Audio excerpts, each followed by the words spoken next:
السلام علیکم. کیسے ہیں میرے بچے؟ ماشاءاللہ آج تو آپ لوگ بہت پیارے لگ رہے ہیں.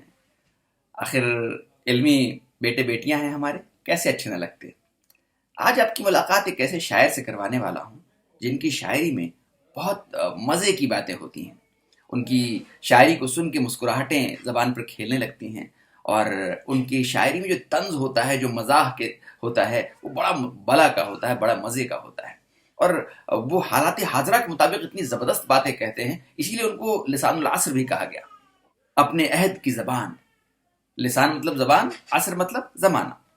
تو لسان العصر اکبر الہ آبادی، جن کا نام سید اکبر حسین رضوی تھا، 1846 میں پیدا ہوئے اور 1921 میں آپ کا انتقال ہوا. الہ آباد میں جو ایک قصبہ ہے بارہ، وہاں آپ پیدا ہوئے. طنزیہ اور مزاحیہ شاعری کے لیے مشہور اکبر الہ آبادی نے انگریزی عہد حکومت میں ملازمت کی. جس زمانے میں آپ عرضی نویسی سے شروع ہونے والا جو آپ کی جو جاب تھی، پھر وہ وکالت، پھر سیشن جج کے عہدے پر ختم ہوا، مطلب آپ کی جاب کا سلسلہ. ان کا ایک مشہور شعر آپ لوگوں نے سنا ہوگا کہ طفل میں بو آئے کیا ماں باپ کے اتوار کی، دودھ ہے ڈبے کا اور تعلیم ہے سرکار کی. یا اسی طرح سے آپ نے وہ شعر ان کا، برباد گلستہ کرنے کو بس ایک ہی الو کافی ہے، ہر شاخ پہ الو بیٹھا ہے، انجام گلستہ کیا ہوگا. یہ شعر تو آپ نے بہت سنا ہوگا، کئی بار سنا ہوگا. تو یہ اکبر الہ آبادی تھے. آج جو نظم آپ کو پڑھنی ہے، اس نظم کا عنوان ہے عام نامہ. آپ کی کتاب میں لکھا ہے آموں کی فرمائش، لیکن اس کا ایک نام عام نامہ بھی ہے.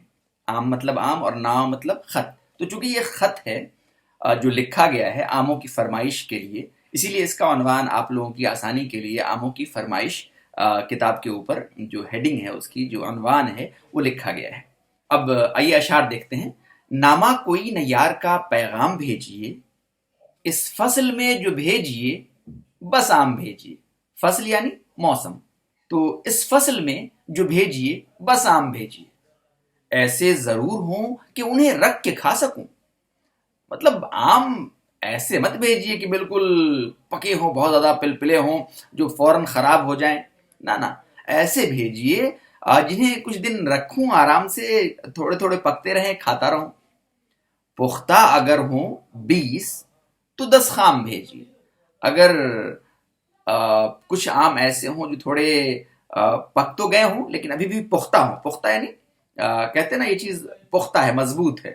ایسا نہ ہو کہ پلپلے نہیں ہونے چاہیے، بہت زیادہ وہ جو ہاتھ لگاتے ہی وہ جو دب جاتے ہیں، وہ نہیں. پختہ یعنی مضبوط قسم کے. اور اگر وہ 10-20 ایسے ہیں جو پختہ ہیں، ابھی پوری طرح نہیں پکے ہیں، کھانے لائق ہو گئے ہیں، تو 10 خام. خام تو کہتے ہیں رو کو، کچے کو. جیسے آپ کہتے ہیں نا را مٹیریل، تو اس کے لیے خام مال اردو میں استعمال ہوتا ہے. تو یہاں کہہ رہے ہیں کہ پختہ اگر ہوں 20 تو 10 خام بھیجیے، 10 کچے آم بھیجیے، جو بعد میں دھیرے دھیرے پک جائیں گے. جب تک 20 ختم کروں گا تب تک 10 بھی کھانے لائق ہو جائیں گے. معلوم ہی ہے آپ کو بندے کا ایڈریس، معلوم ہی ہے آپ کو بندے کا ایڈریس، سیدھے الہ آباد میرے نام بھیجیے. یعنی صرف الہ آباد لکھ دیجئے اور میرا نام لکھ دیجئے اکبر، تو یہ عام مجھ تک پہنچ جائے گا. آپ کو پورے ایڈریس کی ضرورت نہیں ہے. گرچہ اب وہ تو اب اکبر الہ آبادی اپنے نام کے ساتھ تو پریاگ راج لگا نہیں سکتے، پریاگ راجی تو کہہ نہیں سکتے اپنے آپ کو، تو اکبر الہ آبادی ہی کہیں گے. ناموں کا جو معاملہ ہوتا ہے، کئی بار خود لوگوں کو یہ دیکھا جاتا ہے کہ خواہ وہ نام بدلنے کی کوشش کرتے ہیں. ناموں کو بدلنے سے بڑا کام یہ ہے کہ اپنے کاموں کو بڑھائیے، اور ایک دن ایسا آئے گا کہ آپ کے کام بڑھ جائیں گے. دوسروں کے کیے ہوئے کاموں پر اپنے نام کی تختی لگا دینے سے کوئی آدمی بڑا نہیں ہوتا. یہ طنز نہیں ہے اور نہ کسی سے شکایت ہے، بلکہ ایک میسج ہے اپنے لیے بھی، دوسروں کے لیے بھی، کہ میں اتنا زیادہ کام کروں گا کہ لوگ مجھے جانیں گے. لوگوں کی برائیاں کر کے، لوگوں کے اندر کمیاں نکال کر کے، یا کسی بڑے کے اوپر کیچڑ اچھال کر کے اگر میں بڑا بننا چاہتا ہوں تو یہ تو بہت نہایت احمقانہ رویہ ہے، بیوقوفی والا انداز ہے. اور تاریخ ایسے لوگوں کو ہمیشہ بھلا دیتی ہے، یا کبھی اگر یاد بھی کرتی ہے تو برے نام سے یاد کرتی ہے، اچھے ناموں سے یاد نہیں کرتی. تو آپ اگر نیک نام رہنا چاہتے ہیں، ایسے کام کیجئے جس سے آپ کو بھی فائدہ ہو، لوگوں کو بھی فائدہ ہو. کچھ جمع کیجئے، کچھ جو ہے خرچ کیجئے، اور کچھ مستقبل کے لیے اٹھا رکھیے. تو ایسی صورت تبھی ممکن ہے جب آپ واقعی محنت کریں گے. ایسا نہ ہو کہ آپ یہ لکھیں جواب میں تعمیل ہوگی، پہلے مگر دام بھیجیے۔ اکبر الہ آبادی شاعر کا نام۔ تعمیل ہوگی یعنی آپ کے حکم کو مانا جائے گا، لیکن پہلے قیمت بھیج دیجیے۔ ایسا نہیں ہونا چاہیے۔ آپ میں سے کون کون مجھے آم بھیج رہا ہے؟ نہیں نہیں، بالکل نہیں۔ ایسا نہیں ہونا چاہیے کہ آپ کو جب میں نے یہ آموں کی فرمائش کی ہے تو یہ قطعاً نہیں ہونا چاہیے کہ آپ مجھے جواب میں یہ لکھیں کہ تعمیل ہوگی، پہلے مگر دام بھیجیے۔ تعمیل یعنی آپ کے حکم کو مانا جائے گا، آپ کی بات کو ٹالا نہیں جائے گا۔ کہتے ہیں نا حکم کی تعمیل ہو، سنا تھا نا؟ کئی فلموں میں اس طرح کے ڈائلاگ بھی موجود ہیں کہ حکم کی تعمیل ہو، یعنی حکم پر عمل کیا جائے۔ تو تعمیل ہوگی پہلے مگر دام بھیجیے۔ دام مطلب قیمت، تو ایسا نہیں ہونا چاہیے۔ دیکھیے یہ ہم نے نامہ کا معنی آپ کو بتایا، خام کا معنی بتایا، پیغام کا معنی بتایا۔ پیغام یعنی پیغام، پیغام یعنی خط، میسج، اسی سے بنا پیغامبر، ہے نا؟ پیغمبر کہتے نا پیغام، میرا یہ پیغام ہے دوسرے تک پہنچا دیجیے۔ تو پیغام مطلب کوئی میسج۔ جی، پختہ، تعمیل، تعمیل کا بھی معنی بتا دیا میں نے آپ کو۔ تو اس میں سوالات ہیں بیسیکلی۔ پہلا جو سوال ہے آپ کا کہ یہ معنی بتائیے، نامہ، خام، پیغام، پختہ، تعمیل۔ اچھا دوسرا سوال ہے اس میں کہ عام پر لکھی گئی یہ نظم آپ کو کیسی لگی؟ لکھیے اپنے الفاظ میں کہ یہ نظم آپ کو کیسی لگی، جو بھی اچھی لگی تو اچھا لکھیے۔ کوئی اس میں خاص بات آپ کو جو آپ کو اپنی طرف متوجہ کرتی ہو تو وہ کیا چیز ہے وہ لکھیے۔ اسی طرح سے تیسرا سوال ہے شاعر 20 پکے ہوئے اور 10 کچے آم کی فرمائش کیوں کر رہا ہے؟ تو یہ جواب تو میں نے دیا ہے، لیکن آپ اپنے الفاظ میں لکھیے۔ اسی طرح سے چوتھا سوال اس کا یہ ہے کہ اس نظم کا خلاصہ لکھیے۔ اسی طرح سے چلتے چلتے آئیے آپ کو ایک اکبر الہ آبادی کے چند اشعار اور سناتا ہوں آپ کو۔ ایک مشہور شعر جو ڈارون کی جو تھیوری ہے، ایولیوشن تھیوری، اس کے خلاف انہوں نے جو ہے کیا کہیے کہ اس پر چٹکی لی ہے، اس پر مزہ لیا ہے، اس پر ایک مزاحیہ شعر ہے ان کا۔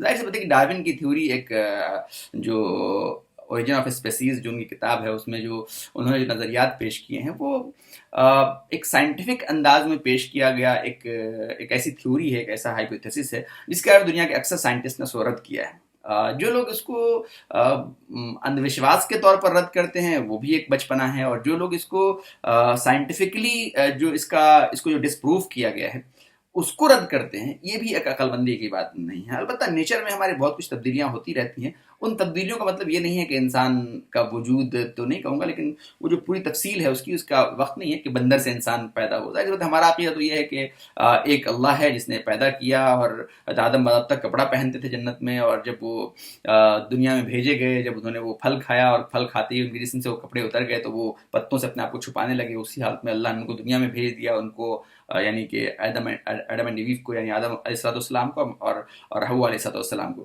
ان دونوں کو اس دنیا بھیج دیا۔ اس پر ایک ان کا ایک بڑا مشہور ان کی جو ایک کہ چند اشعار آپ کو سناؤں کہ نیٹو نہیں ہو سکتے جو گورے تو ہے کیا غم۔ نیٹو سمجھتے ہیں؟ علاقائی۔ نیٹو نہیں ہو سکتے جو گورے تو ہے کیا غم، یعنی انگریز جو ہندوستان میں بھی ہیں، قبضہ کیے ہوئے ہندوستان پر، وہ ہندوستانی نہیں ہو سکتے، نیٹو نہیں ہو سکتے۔ نیٹو پیلس کہتے ہیں نا، نہیں ہو سکتے، تو اس پر کیا غم ہے؟ گورے بھی تو بندر سے خدا ہو نہیں سکتے۔ گورے بھی جو بندر کا عقیدہ وہ رکھتے ہیں کہ بندر کے مطلب وہ ایک ارتقائی مراحل سے گزرتے ہوئے جو ہے انسان بندر ہوا اور بندر سے انسان، تو بندر سے وہ خدا نہیں بن جائیں گے، بلکہ بندر تو بندر ہی ہے۔ اور پھر سوال پوچھتے ہیں یا الہی یہ کیسے بندر ہیں، یعنی ارتقاء پر بھی آدمی نہ ہوئے۔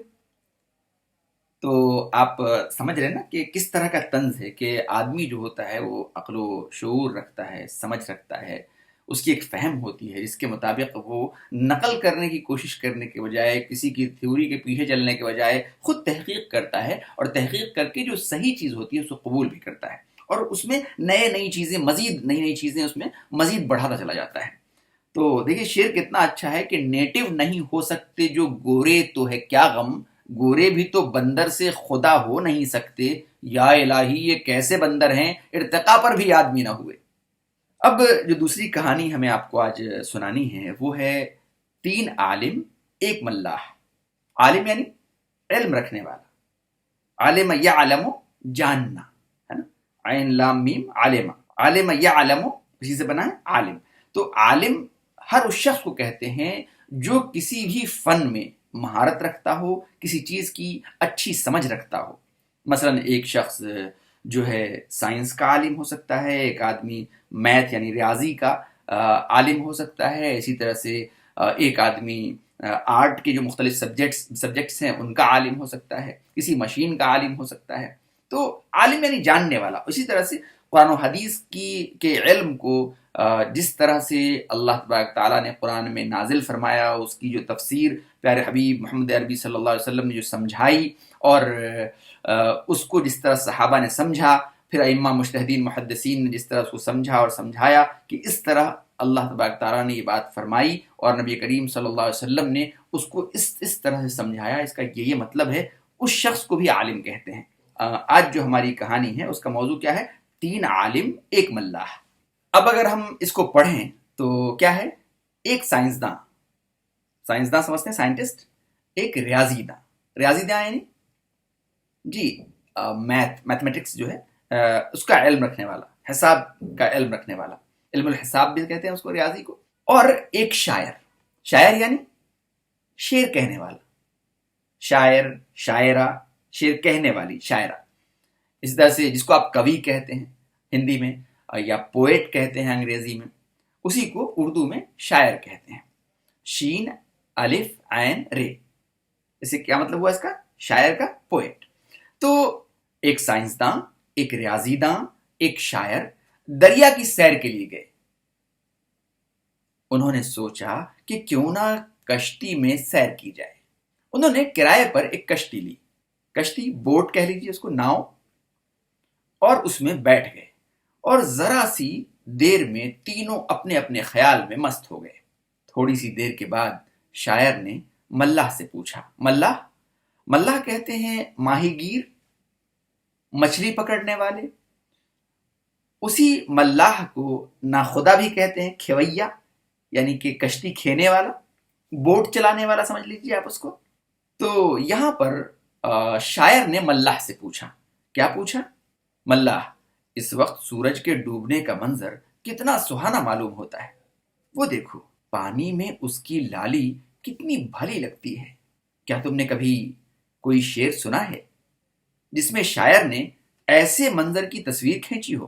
ملاح یہ سن کر بھونچکا سا رہ گیا، یعنی وہ اچانک سٹکا سا گیا کہ یہ کیا پوچھ رہا ہے مجھ سے، مجھے شعر و شاعری سے کیا مطلب، یہ شعر و شاعری ہوتی کیا ہے. مگر پھر سنبھل کر بولا، حضور یہ سورج تو روز ایسے ہی ڈوبتا ہے، اور جب پانی میں لال سایہ پڑے گا تو پانی لال لال دکھائی دے گا. شاعر نے کہا، بھائی ملاح تم بڑے عجیب آدمی ہو، مگر تم نے یہ نہیں بتایا کہ کبھی کوئی ایسا شعر سنا ہے جس میں ایسا منظر ہو. ملاح کی بات سن کر شاعر نے کہا، بھائی ملاح تم بڑے عجیب آدمی ہو، مگر تم نے یہ جو باتیں مجھے بتائی تو تم نے یہ نہیں بتایا کہ کبھی کوئی ایسا شعر سنا ہے جس میں ایسا منظر ہو. یعنی تمہیں شعر سنانا چاہیے یہ بات کہنے کے بجائے. ملاح نے کہا، حضور میں نے تو آج تک کوئی شعر نہیں سنا، میں تو یہ بھی نہیں جانتا کہ شعر کسے کہتے ہیں. ایک شعر بھی نہیں؟ شاعر نے حیرت سے پوچھا. جی نہیں، ایک بھی نہیں سنا. ملاح نے بڑی سادگی سے جواب دیا. شاعر نے بڑی اداس صورت بنا کر کہا، تو پھر ملاح تم نے اگر کبھی کوئی شعر نہیں سنا تو اپنی آدھی زندگی سچ مچ ضائع کر دی یعنی برباد کر دی. یہ بات سن کر سائنسداں بھی جیسے چونک گیا اور اپنے دوست سے بولا، بھائی تم دوسری دنیا میں رہتے ہو، یہ غریب ملاح اس کا جواب کیا جانے، اس کو تو یہاں کا حال معلوم ہے. اگر تم اس سے پوچھو کہ کشتی پانی میں کیوں نہیں ڈوبتی تو وہ ابھی بتا دے گا. کیوں بھائی ملاح، ذرا بتانا تو. ملاح یہ سوال سن کر چکرا گیا. ظاہر سی بات ہے کہ وہ سائنٹیفک چیزوں کو تو نہیں جانتا نا. اس نے کہا، سرکار میں تو اتنا جانتا ہوں کہ جب تک کشتی میں پانی نہ آ جائے یہ کبھی نہیں ڈوبے گی. ہاں اگر اس میں سوراخ ہو جائے تو ابھی ذرا سی دیر میں ڈوب جائے گی. اب تو سائنسداں کا سر بھی جھک گیا اور اس نے نا امید ہو کر کہا، نا امید ہو کر مطلب میں نے کیا سوچا تھا کہ یہ کم سے کم یہ بات تو جانتا ہوگا کیونکہ دن رات تو کشتی ہی چلاتا ہے. تو نا امید ہونا ایک شخص کے بارے میں، بہرحال نا امیدی ایک الگ چیز ہے. نا امید نہیں ہونا چاہیے انسان کو، ہمیشہ کوشش کرنی چاہیے. ہر شخص کی اپنی اپنی صلاحیتیں ہیں، اس صلاحیت کے مطابق اس کو اہمیت دینی چاہیے اور کسی کو کمتر نہیں سمجھنا چاہیے. ملاح یہ شاعر سچ کہتا ہے، تم نے اپنی آدھی زندگی یوں ہی گنوا دی، تم کو کچھ بھی نہیں معلوم. اب باری ریاضی داں کی، یعنی جو میتھمیٹیشین ہے. اس نے کہا، شاعر تم واقعی دوسری دنیا کے آدمی ہو، ہر وقت ہوا میں اڑتے رہتے ہو. اور سائنسداں، تم تو اپنی لیبورٹری یعنی تجربہ گاہ کا ہی حال جانتے ہو. تم کو ان ملاحوں کا حال کیا معلوم؟ تم کو ان ملاحوں کا حال کیا معلوم؟ ملاح کی جمع ملاحوں. تم بتاؤ ملاح کہ 1 گھنٹے میں کتنے میل تک کشتی چلا سکتے ہو؟ ملاح ریاضی داں کے سوال کا بھی جواب نہ دے سکا. ریاضی داں نے کہا، ہاں ملاح، شاعر اور سائنسداں ٹھیک ہی کہتے ہیں. تم نے سچ مچ اپنی آدھی زندگی مفت میں گنوا دی اور تم کو کچھ نہیں معلوم. اتفاق کی بات کہ ذرا سی دیر میں کشتی بھنور میں پھنس گئی. آپ نے دیکھا ہوگا کہ جب سیلاب آتا ہے یا دریا میں اگر آپ جائیے دیکھیے کہیں کہیں پر پانی ایسے سے گھوم رہا ہوتا ہے، اسی کو بھنور کہتے ہیں. ملاح نے 1000 کوشش کی کشتی کو اس بھنور سے نکالنے کی، مگر کشتی بھنور میں سے نہ نکلی تھی نہ نکلی. اب باری ملاح کی ہے. آخر اس نے شاعر، سائنسداں اور ریاضی داں سے سوال کیا، سرکار کیا آپ لوگوں کو تیرنا آتا ہے؟ تینوں نے ایک زبان ہو کر کہا، نہیں ہمیں تو تیرنا نہیں آتا. تب تو سرکار آپ نے اپنی پوری زندگی گنوا دی. اب میں بھی آپ کی کیا مدد کر سکتا ہوں؟ اب کشتی پانی میں ڈوبتی چلی جا رہی تھی اور جب اس کے بچنے کی کوئی امید نہ رہی تو ملاح نے ایک چھلانگ لگائی اور تیرتا ہوا نکل گیا. اب اس کہانی سے آپ کو کیا سمجھ میں آیا کہ اس دنیا میں، اس دنیا کی زندگی میں ہر چیز، ہر لمحہ، ہر طرح کے انداز، ہر طرح کے رنگ، ہر طرح کے انسان اس دنیا کو خوبصورت بناتے ہیں اور ایک دوسرے کی کمی کو پورا کرتے ہیں اور سب کو سب کی ضرورت ہے. اس لیے کسی کو کمتر نہیں سمجھنا چاہیے یا کسی کی غلطیوں سے کسی کی پوری قوم کو برا بھلا نہیں کہنا چاہیے، بلکہ ہر جگہ اچھے برے لوگ انسان ہوتے ہیں. لیکن ہر طرح، ہر قماش اور ہر جو فیلڈ کے جو لوگ ہیں اس کی ایک اہمیت ہوتی ہے، اس کی ایک ڈگنیٹی ہوتی ہے، اس کی ایک عزت ہوتی ہے. وہ محترم ہے. جو کام آپ جانتے ہیں وہ دوسرا نہیں جانتا، جو دوسرا جانتا ہے وہ آپ نہیں جانتے. اگر اس پوری کہانی کو سمجھنا ہو تو میں آپ کو علامہ اقبال کی ایک نظم سناتا ہوں جو بچوں کے لیے انہوں نے لکھی تھی. وہ مشہور نظم ہے. اس کا عنوان ہے ایک پہاڑ اور گلہری. کوئی پہاڑ یہ کہتا تھا ایک گلہری سے، تجھے ہو شرم تو پانی میں جا کے ڈوب مرے. ذرا سی چیز ہے اس پر غرور کیا کہنا، یہ عقل اور یہ سمجھ، یہ شعور کیا کہنا. خدا کی شان ہے ناچیز چیز بن بیٹھیں، جو بے شعور ہوں یوں باتمیز بن بیٹھیں. تیری بساط ہے کیا میری شان کے آگے، پہاڑ نے کہا. زمیں ہے پست میری آن بان کے آگے، جو بات مجھ میں ہے تجھ کو وہ ہے نصیب کہاں. بھلا پہاڑ کہاں جانور غریب کہاں. کہا یہ سن کے گلہری نے منہ سنبھال ذرا، یہ کچی باتیں ہیں دل سے انہیں نکال ذرا. جو میں بڑی نہیں تیری طرح تو کیا پرواہ، نہیں ہے تو بھی تو آخر میری طرح چھوٹا. ہر ایک چیز سے پیدا خدا کی قدرت ہے، کوئی بڑا کوئی چھوٹا یہ اس کی حکمت ہے. بڑا جہان میں تجھ کو بنا دیا اس نے، مجھے درخت پہ چڑھنا سکھا دیا اس نے. قدم، قدم یعنی پیر، قدم اٹھانے کی طاقت نہیں ذرا تجھ میں، نری بڑائی ہے خوبی ہے اور کیا تجھ میں. صرف بڑے بڑے ہو تو بڑا ہوا تو کیا ہوا، جیسے پیڑ کھجور. نری بڑائی ہے خوبی ہے اور کیا تجھ میں، صرف تو بڑا ہے. جو تو بڑا ہے تو مجھ سا ہنر دکھا مجھ کو، یہ چھالیا ہی ذرا توڑ کر دکھا مجھ کو. چھالیا ایک پھل ہوتا ہے. نہیں ہے چیز نکمی کوئی زمانے میں، کوئی بڑا نہیں قدرت کے کارخانے میں. اللہ اکبر، اللہ سب سے بڑا ہے. تو اللہ تبارک تعالیٰ نے ہمارے تمہارے مالک نے بہت سی چیزوں کو مختلف قسم کی صلاحیتیں دی ہیں. ہر صلاحیت اپنی جگہ اہم ہے. تو میں ایک جملہ اکثر آپ لوگوں سے کہتا ہوں نا، ہر انڈیویجول سب سے زیادہ خوبصورت ہوتا ہے. کسی کو اپنے آپ کو کسی سے کمپیئر نہیں کرنا چاہیے. میں اگر آپ سے یا آپ کسی اور سے اپنے آپ کو کمپیئر کریں رنگ کی وجہ سے، ہائٹ کی وجہ سے، یا پیسوں کی وجہ سے، یا کسی بناوٹ کی وجہ سے، یہ تو گھٹیا بات ہے. آپ کے اندر جو یہ 850 گرام کا بھیجا ہے نا، اس کا استعمال کیجیے. انسان بڑا اور چھوٹا نہیں ہوتا، عہد اور زمان کا فرق ہوتا ہے. آج کوئی بڑا ہے، کل آپ بڑے ہو جاؤ گے. کوئی بڑا سائنٹسٹ گزرا ہے، آپ کل کے بڑے سائنٹسٹ ہو سکتے ہو. کوئی بڑا شاعر گزرا ہے، آپ آج کے بڑے شاعر ہو سکتے ہو، مستقبل کے بھی بڑے شاعر ہو سکتے ہو. تو آپ کو اپنی صلاحیتوں کو نکھارنا ہے، اس سے فائدہ پہنچانا ہے. کسی کو کمتر جاننا، کسی کو گھٹیا بتانا، کسی کو یہ کہنا کہ تم اپنی زندگی بیکار کر دی، یہ ٹھیک نہیں ہے.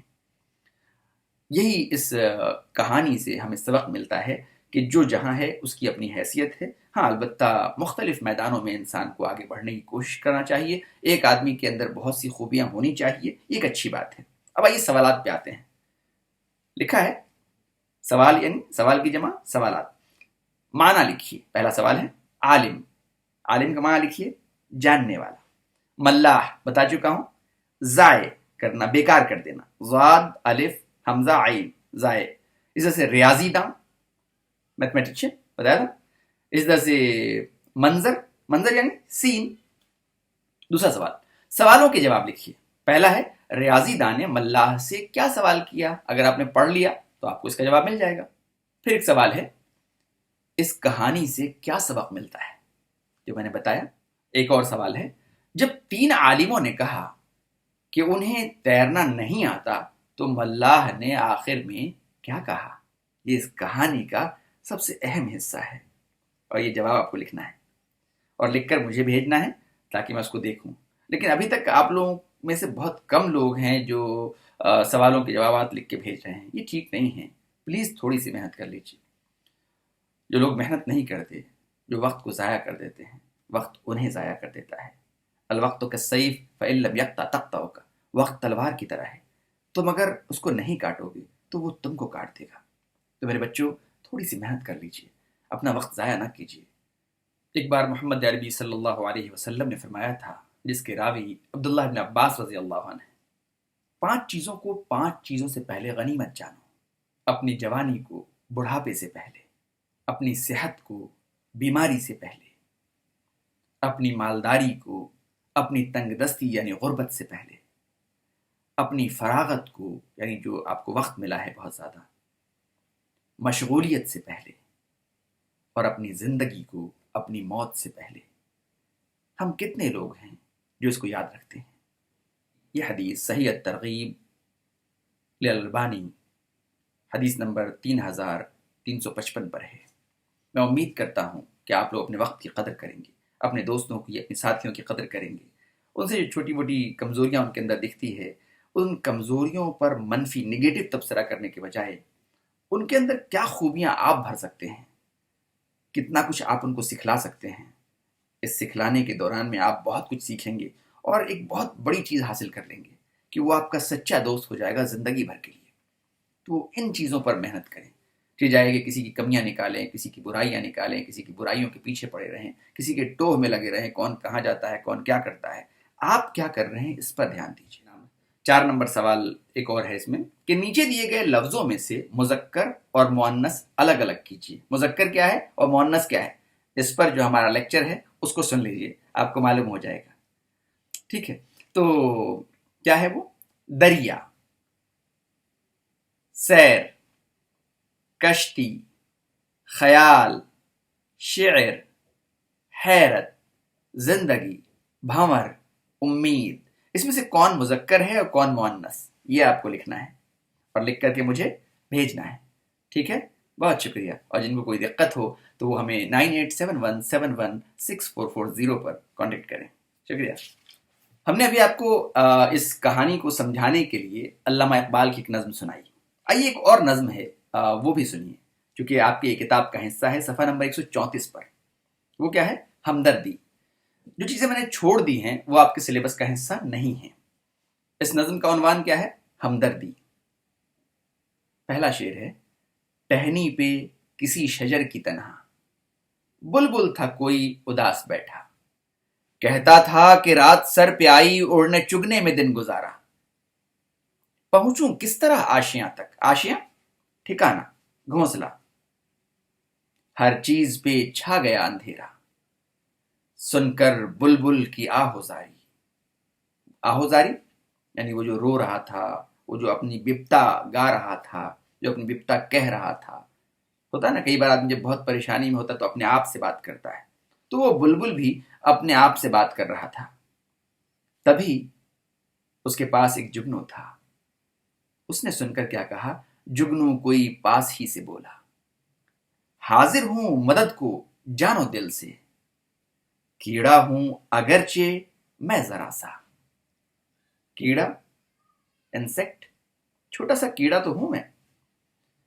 کیا غم ہے جو رات ہے اندھیری، کیا غم ہے جو رات ہے اندھیری، میں راہ میں روشنی کروں گا، اللہ نے دی ہے، اللہ نے دی ہے مجھ کو مشعل، مشعل چراغ، اللہ نے دی ہے مجھ کو مشعل، مشعل یعنی روشنی، چمکا کے مجھے دیا بنایا، ہیں لوگ وہی جہاں میں اچھے، ہیں لوگ وہی جہاں میں اچھے، آتے ہیں جو کام دوسروں کے۔ تو آپ کہاں پیدا ہوئے ہیں، کس گھر میں پیدا ہوئے ہیں، اس سے فرق نہیں پڑتا، کس ملک میں پیدا ہوئے ہیں، کس ذات کس سماج میں پیدا ہوئے ہیں، اس سے فرق نہیں پڑتا۔ آپ کتنے بہترین انسان ہیں، اس سے فرق پڑتا ہے۔ تمام قوانین، تمام لاز، تمام ریلیجن کا بنیادی مقصد یہ ہے کہ آپ سب سے بہترین انسان بن جائیں۔ تو ہیں لوگ وہی جہاں میں اچھے، آتے ہیں جو کام دوسروں کے۔ تو اس وقت حالات بہت اچھے نہیں ہیں، زندگی کا ایک رویہ بنا لیجیے کہ چند لوگوں کو فون کیجیے، پتہ کیجیے کہ آپ کس حال میں ہیں، کوئی ان کی ہیلپ اگر آپ کر سکتے ہیں تو وہ ہیلپ کیجیے، مدد کیجیے ان کی۔ خود نہیں کر سکتے تو آپ کے جاننے والوں میں بہت سے باصلاحیت لوگ ہوں گے، ان کو کہیے، ان سے کروائیے۔ میں تو یہ خوب کرواتا ہوں، جو نہیں کر پاتا اکثر کام تو میرے بس کا نہیں ہوتا، تو میں اکثر اپنے ان لوگوں کو فون کرتا ہوں جو لوگ اس کام کو کر سکتے ہیں۔ پہلی بار تو مجھے بھی جھجک ہوئی کہ یار لوگ کیا سوچیں گے کہ میں لوگوں کے لیے مانگ رہا ہوں، لوگ یہ بھی سوچ سکتے ہیں کہ شاید میں اپنے لیے مانگ رہا ہوں۔ لیکن پھر سوچا کہ یہ بکواس سوچنے سے بہتر یہ ہے کہ لوگوں کی مدد ہو جائے۔ جب میں یہ خبر سنوں کہ میرے کسی اپنے نے خودکشی کر لی یا وہ بھوک سے مر گیا، اس سے بہتر یہ ہے کہ میں اپنی جھجک کو، اپنی شرم کو کنارے میں رکھوں اور اس کی مدد ہو جائے، چاہے وہ میرے ذریعے ہو یا میرے کہنے سے کسی اور کے ذریعے کسی کی مدد ہو جائے۔